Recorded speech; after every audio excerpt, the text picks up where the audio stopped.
যে এই যে বিষয়টা মানে তার জীবন জীবিকা রয়েছে বলে, তার রুটি রুজি রয়েছে বলে এরকম একটা জনপ্রিয় রিয়েলিটি শো যাকে হাতিয়ার করে, মানে এই শোটার টিআরপিটাই হচ্ছে নেপথ্য কারণ কি তাকে টিকিটটা দেওয়া হয়েছে। মমতা বন্দ্যোপাধ্যায় নিজে বলেছেন, তিনি প্রথম মঞ্চে ওটা প্রতিশ্রুতি দিয়েছেন যে এখান থেকে জিতলে হুগলির মায়েদের বোনেদের প্রথম অডিশন করাবো, অথচ সেই জিনিসটাই চলছে এখন। কোনো যোগসূত্র নেই, কোনো যোগসূত্র নেই। আমি বলি, শুরু করছি। দেখো, সুকুমার রায়ের কথা ধার করে শুরু করি।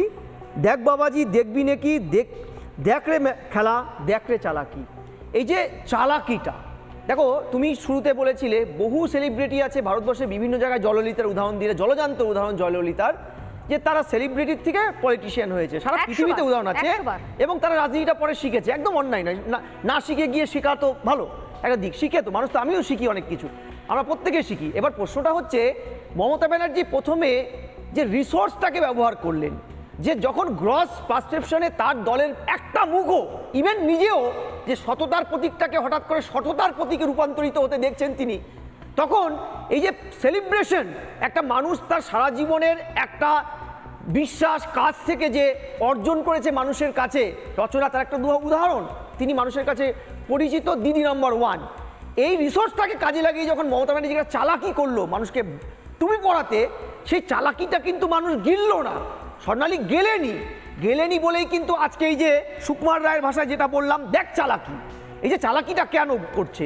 দ্বিতীয়, আপনারা আইনটা জেনে রাখুন, আইনটা হচ্ছে ভারতের সংবিধানের 28 এ পিপল রিপ্রেজেন্টেটিভ অ্যাক্ট 1951, এবং পরে সেটা মডিফাই হয়ে সেন্ট্রাল গভর্নমেন্ট ভার্সেস হরভান সিং জালালের যে মামলাটা, তাতে 324 নম্বর যে ক্লজ, সেই ক্লজে কিন্তু পরিষ্কার জনপ্রতিনিধিদের বলা হয়েছে তিনি তার সার্বিক জীবিকাটা নির্বাচন চলাকালীন ভুলে থাকবেন, জনগণকে প্রলুব্ধ করতে তিনি কখনো ভোট ময়দানে, তার সেক্টরে কিংবা ভোট চলাকালীন তিনি তার টিভির পর্দাতেও এই কাজগুলোকে প্রলুব্ধির অঙ্কে দেখাবেন না।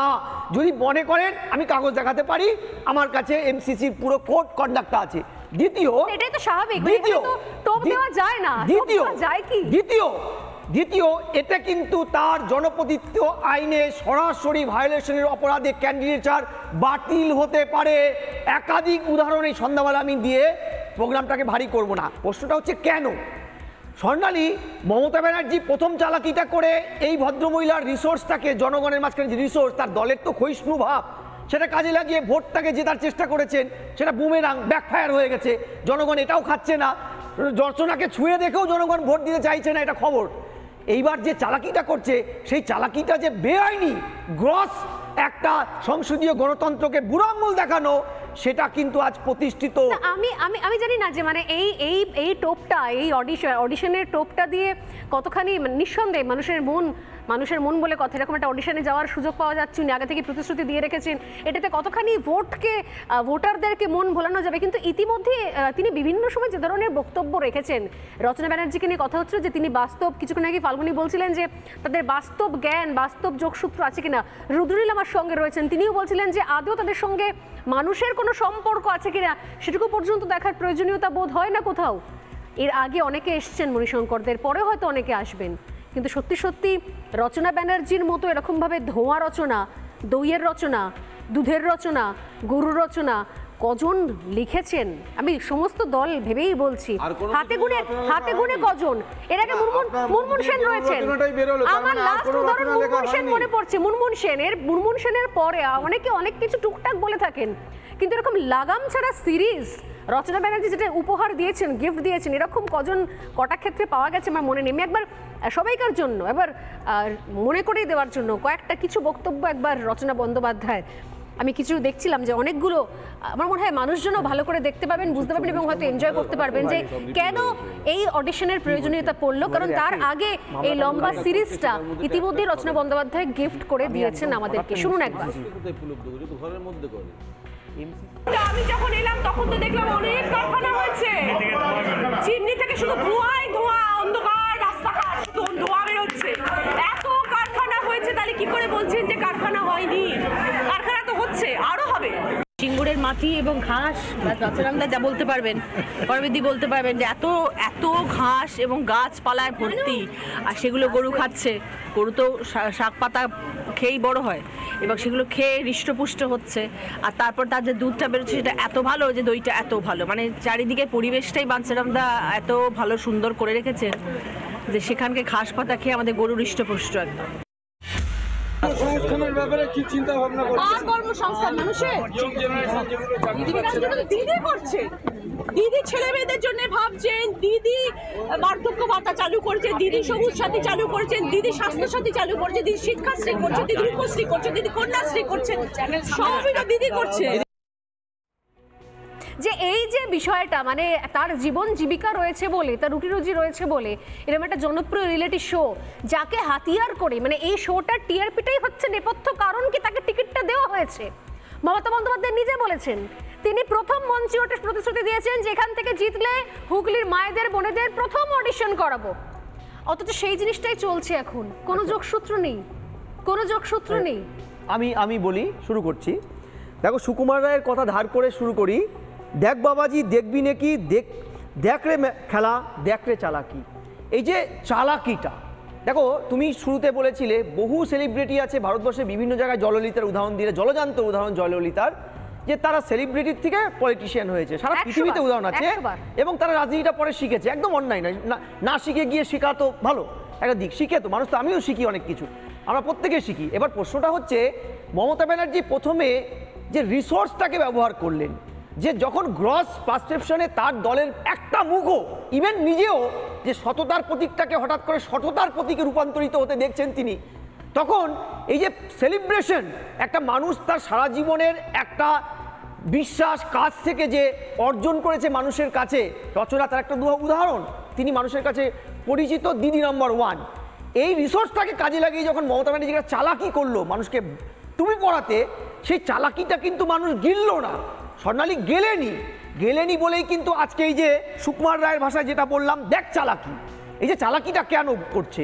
দ্বিতীয়, আপনারা আইনটা জেনে রাখুন, আইনটা হচ্ছে ভারতের সংবিধানের 28 পিপল রিপ্রেজেন্টেটিভ অ্যাক্ট 1951, এবং পরে সেটা মডিফাই হয়ে সেন্ট্রাল গভর্নমেন্ট ভার্সেস হরভন সিং জালালের যে মামলাটা, তাতে 324 নম্বর যে ক্লজ, সেই ক্লজে কিন্তু পরিষ্কার জনপ্রতিনিধিদের বলা হয়েছে তিনি তার সার্বিক জীবিকাটা নির্বাচন চলাকালীন ভুলে থাকবেন।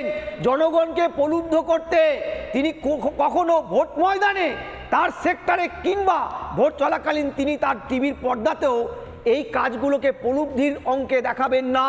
যদি মনে করেন আমি কাগজ দেখাতে পারি, আমার কাছে এমসিসির পুরো কোড কন্ডাক্টটা আছে। দ্বিতীয়, এটাই তো স্বাভাবিক, টোপ দেওয়া যায় না, দ্বিতীয় এটা কিন্তু তার জনপ্রতিনিধিত্ব আইনে সরাসরি ভায়োলেশনের অপরাধে ক্যান্ডিডেচার বাতিল হতে পারে। একাধিক উদাহরণ এই সন্ধ্যাবেলা আমি দিয়ে প্রোগ্রামটাকে ভারী করব না। প্রশ্নটা হচ্ছে কেন স্বর্ণালী, মমতা ব্যানার্জি প্রথম চালাকিটা করে এই ভদ্রমহিলার রিসোর্সটাকে, জনগণের মাঝখানে যে রিসোর্স, তার দলের তো ক্ষয়িষ্ণু ভাব, সেটা কাজে লাগিয়ে ভোটটাকে জেতার চেষ্টা করেছেন। সেটা বুমেরাং ব্যাকফায়ার হয়ে গেছে, জনগণ এটাও খাচ্ছে না, রচনাকে ছুঁয়ে দেখেও জনগণ ভোট দিতে চাইছে না, এটা খবর। এইবার যে চালাকিটা করছে, সেই চালাকিটা যে বেআইনি, গ্রস একটা সংসদীয় গণতন্ত্রকে বুড়ো আঙুল দেখানো, সেটা কিন্তু আজ প্রতিষ্ঠিত। আমি জানি না যে মানে এই টোপটা, এই অডিশনের টোপটা দিয়ে কতখানি নিঃসন্দেহে মানুষের মন বলে কথা, এরকম একটা অডিশনে যাওয়ার সুযোগ পাওয়া যাচ্ছে, উনি আগে থেকে প্রতিশ্রুতি দিয়ে রেখেছেন, এটাতে কতখানি ভোটারদেরকে মন ভোলানো যাবে। কিন্তু ইতিমধ্যে তিনি বিভিন্ন সময় যে ধরনের বক্তব্য রেখেছেন, রচনা ব্যানার্জিকে নিয়ে কথা হচ্ছে যে তিনি বাস্তব, কিছুক্ষণ আগে ফাল্গুনি বলছিলেন যে তাদের বাস্তব জ্ঞান, বাস্তব যোগসূত্র আছে কিনা, রুদ্রনীল আমার সঙ্গে রয়েছেন, তিনিও বলছিলেন যে আদৌ তাদের সঙ্গে মানুষের কোনো সম্পর্ক আছে কিনা সেটুকু পর্যন্ত দেখার প্রয়োজনীয়তা বোধ হয় না কোথাও। এর আগে অনেকে এসছেন মণিশঙ্করদের, পরে হয়তো অনেকে আসবেন, কিন্তু সত্যি সত্যি রচনা ব্যানার্জির মতো এরকমভাবে ধোঁয়া রচনা, দইয়ের রচনা, দুধের রচনা, গরুর রচনা কজন লিখেছেন? আমি সমস্ত দল ভেবেই বলছি, হাতে গুনে কজন। এর আগে মুনমুন সেন রয়েছেন, আমার লাস্ট উদাহরণ মুনমুন সেন মনে পড়ছে। মুনমুন সেনের পরে অনেকে অনেক কিছু টুকটাক বলে থাকেন, কিন্তু এরকম লাগাম ছাড়া সিরিজ রচনা ব্যানার্জি যেটা উপহার দিয়েছেন, গিফট দিয়েছেন, এরকম কটা ক্ষেত্রে পাওয়া গেছে আমার মনে নেই। আমি একবার সবাইকার জন্য এবার মনে করেই দেওয়ার জন্য কয়েকটা কিছু বক্তব্য একবার রচনা বন্দ্যোপাধ্যায়ের আমি কিছু দেখছিলাম যে অনেকগুলো আমার মনে হয় মানুষজনও ভালো করে দেখতে পাবেন, বুঝতে পারবেন এবং হয়তো এনজয় করতে পারবেন যে কেন এই অডিশনের প্রয়োজনীয়তা পড়লো। কারণ তার আগে এই লম্বা সিরিজটা ইতিমধ্যেই রচনা বন্দ্যোপাধ্যায় গিফট করে দিয়েছেন আমাদেরকে। শুনুন একবার। আমি যখন এলাম তখন তো দেখলাম অনেক কারখানা হয়েছে, চিমনি থেকে শুধু ধোঁয়াই ধোঁয়া, অন্ধকার রাস্তাঘাট শুধু ধোঁয়া বেরোচ্ছে। এত কারখানা হয়েছে, তাহলে কি করে বলছেন যে কারখানা হয়নি? কারখানা তো হচ্ছে, আরো হবে। সিঙ্গুরের মাটি এবং ঘাস, বাচ্চারামদা যা বলতে পারবেন, পরবিদি বলতে পারবেন যে এত এত ঘাস এবং গাছপালায় ভর্তি, আর সেগুলো গরু খাচ্ছে। গরু তো শাক পাতা খেয়েই বড় হয় এবং সেগুলো খেয়ে হৃষ্টপুষ্ট হচ্ছে। আর তারপর তার যে দুধটা বেরোচ্ছে সেটা এত ভালো, যে দইটা এত ভালো, মানে চারিদিকে পরিবেশটাই বাঞ্ছারামদা এত ভালো সুন্দর করে রেখেছেন যে সেখানকে ঘাস পাতা খেয়ে আমাদের গরু হৃষ্টপুষ্ট একদম।